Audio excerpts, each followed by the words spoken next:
अब जल्दी से वो कुछ लैब प्रोग्राम से 5 वो देख लेते हैं। हाँ, तो पहला प्रोग्राम है write an assembly language program to store 8 bit data in memory. ठीक है, मतलब एक 8 बिट डेटा जो है हमें मेमोरी में स्टोर कराना है। तो एक मेमोरी मतलब एड्रेस मान लो 3000 पे स्टोर कराना है और हमें डेटा स्टोर कराना है 08। ठीक है, फॉर एग्जांपल। तो प्रोग्राम कैसे लिखेंगे हम? सबसे पहले मेमोरी में स्टोर कराने से पहले हमें प्रोसेसर में डेटा डालना पड़ेगा। ठीक है, तो प्रोसेसर में डेटा कैसे डालेंगे? हम एक्यूमुलेटर का यूज करेंगे, तो MVI A और जो भी हमारा डेटा है वो। तो इससे इस इंस्ट्रक्शन से क्या होगा, हमारे एक्यूमुलेटर में 08 डेटा आ जाएगा। ठीक है, प्रोसेसर में। अब इस 08 को हमें पहुंचाना है मेमोरी एड्रेस पे, मेमोरी में। तो हम यूज करते हैं उसके लिए STA और एड्रेस जो भी हमारा 16 बिट एड्रेस है। 3000 हमें पहुंचाना है, 3000 पे हम 3000 लिख देंगे। और STA का मतलब होता है स्टोर फ्रॉम एक्यूमुलेटर। तो मतलब जो भी एक्यूमुलेटर में डेटा होगा वो हमें हमारा डेटा पहुंचा देगा 3000 पे। ठीक है, तो इस इंस्ट्रक्शन से क्या होगा, प्रोसेसर जाएगा 3000 मेमोरी पे, लोकेशन पे। वहां पे वो डेटा जाके डाल देगा जो एक्यूमुलेटर में करेंटली प्रेजेंट है, 08, जो हमने अभी MVI से डाला। ठीक है, और बाद में HLT, end of the program. अगला एक्सपेरिमेंट देख लेते हैं। अगले में क्या है, write an assembly language program to exchange the content of memory location. मतलब कि हमारे पास एक मेमोरी है, उसमें मान लो 3000 पर एक डेटा है 08। ठीक है, और 3001 पर एक डेटा है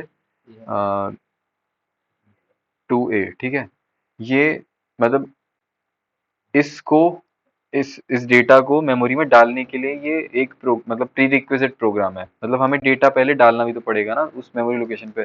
तो उसके लिए मतलब ऐसे ही लिख दिया है, इसकी जरूरत नहीं है। मेन प्रोग्राम हमारा नीचे है जो इसको स्वैप करेगा। ठीक है, नहीं नहीं, उसके लिखने की जरूरत नहीं है, बस इतना लिखना होगा। ये जो मेन प्रोग्राम है वो तो बस ऐसे ही, एक्चुअल में तो हमें चेक करने के लिए डालना पड़ेगा ना पहले डेटा, बस इसीलिए मैंने लिख रखा है वो। तो अब क्या करना है, सबसे पहले मुझे स्वैप करना है ना, मतलब हो जाना क्या चाहिए कि 08 यहाँ आ जाए और 2A ऊपर चला जाए। तो इसके लिए सबसे पहले प्रोसेसर में डेटा लाओ। सबसे पहले LDA 3000 करेंगे। तो इससे क्या होगा, जो भी 3000 लोकेशन पे डेटा होगा 08, वो आ जाएगा एक्यूमुलेटर में। तो हमारे एक्यूमुलेटर में 08 आ जाएगा अभी, लोड डेटा टू एक्यूमुलेटर। ठीक है, तो 08 आ जाएगा एक्यूमुलेटर में। इसके बाद मुझे ये वाला डेटा भी लाना है एक्यूमुलेटर में ताकि मैं स्वैप कर सकूं। ठीक है, बट अगर मैंने क्या किया कि अपडेट हो जाएगा एक्यूमुलेटर का डेटा, अगर मैंने यहीं पे 2A लोड कर लिया तो ये डेटा अपडेट हो जाएगा। तो इसीलिए मेरे को पहले ये 08 को रिजर्व करने के लिए, प्रिजर्व करने के लिए अ, दूसरे किसी रजिस्टर में स्टोर करना पड़ेगा। इसीलिए मैं यहाँ पे ये MOVBA चला रहा हूँ। ठीक है, तो MOVBA से क्या होगा, A का डेटा B रजिस्टर में चला जाएगा। तो अब B रजिस्टर में भी मेरा 08 आ चुका होगा। ठीक है, अब मैं ये जो 2A है उसको मैं वापस से एक्यूमुलेटर में लोड कर लूंगा इस LDA 3001 से। तो इससे क्या होगा कि यहाँ पे 08 की जगह 2A आ जाएगा अब एक्यूमुलेटर में। अब मुझे ये 2A डेटा कहाँ पहुंचाना है, 3000 पे। तो मैं STA 3000 करूंगा तो उससे क्या होगा, ये 2A पहुंच जाएगा 3000 पे, है ना। तो ये 08 की बजाय 2A हो जाएगा यहाँ पे। तो अब मेमोरी में 2A हो जाएगा। तो 08 कहाँ पे है, B में। अब मुझे 08 कहाँ पहुंचाना है, 3001 में। स्वैप करना था ना, 3001 में पहुंचाना है। अब अगर मैं चाहता हूँ प्रोसेसर से डेटा पहुंचे यहाँ पे, तो उसके लिए पहले मेरे को इसको A में ट्रांसफर करना पड़ेगा, क्योंकि STA जो होता है स्टोर फ्रॉम एक्यूमुलेटर, हाँ, तो वो एक्यूमुलेटर से होता है और ये B रजिस्टर में स्टोर है। तो पहले इसको मेरे को पहुंचाना पड़ेगा एक्यूमुलेटर में। तो उससे क्या होगा, 08 तो यहीं रहेगा, मैं करूंगा MOVAB, तो B से डेटा पहुंच जाएगा A में, यहाँ पे आ जाएगा 08।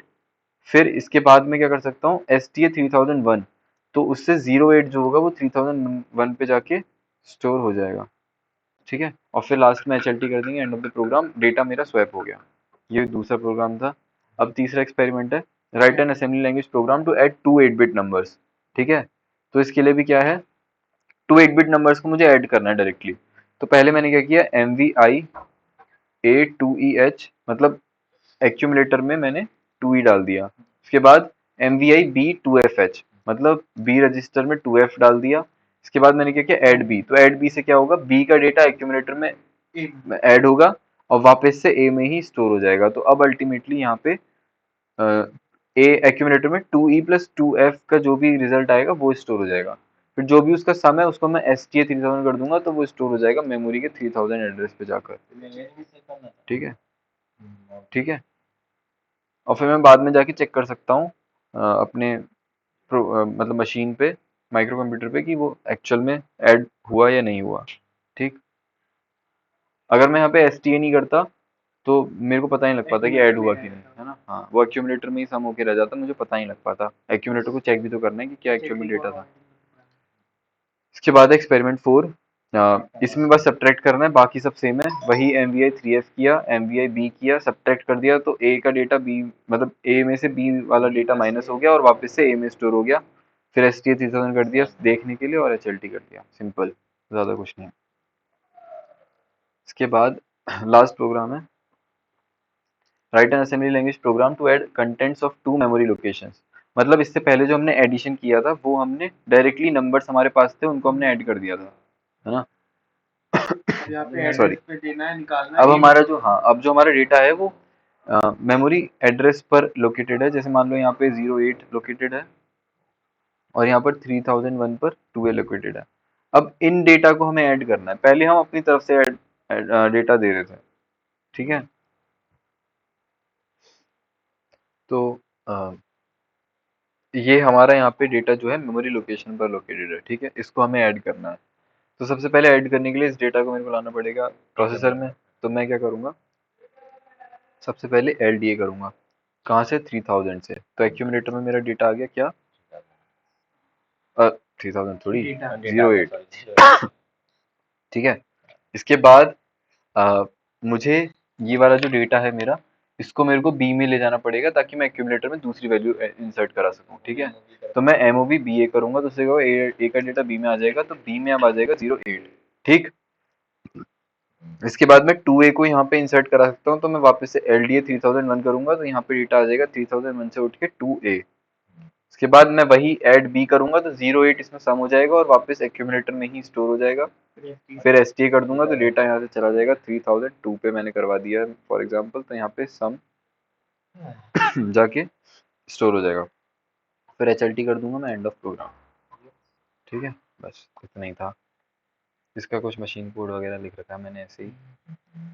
इसमें एक चीज़ मैं बता देता हूँ कि अ, अगर कोई भी इंस्ट्रक्शन है तो जब मैं उसको मशीन पे अपने माइक्रो कंप्यूटर पे इंसर्ट करता हूँ तो हर बाइट अलग एड्रेस पे स्टोर होती है ना। तो जैसे मेरा M we I A 08H है, तो इसमें क्या होता है, एम वी आई ए होता था 1 बाइट का और एक डेटा होता था 1 बाइट का, तो टोटल 2 बाइट का होता था। तो पहले एड्रेस पे इस एम वी आई ए का मशीन कोड होता था, फिर दूसरे बाइट पे ये 08 में डालता था क्योंकि ये दूसरा बाइट है। ठीक है।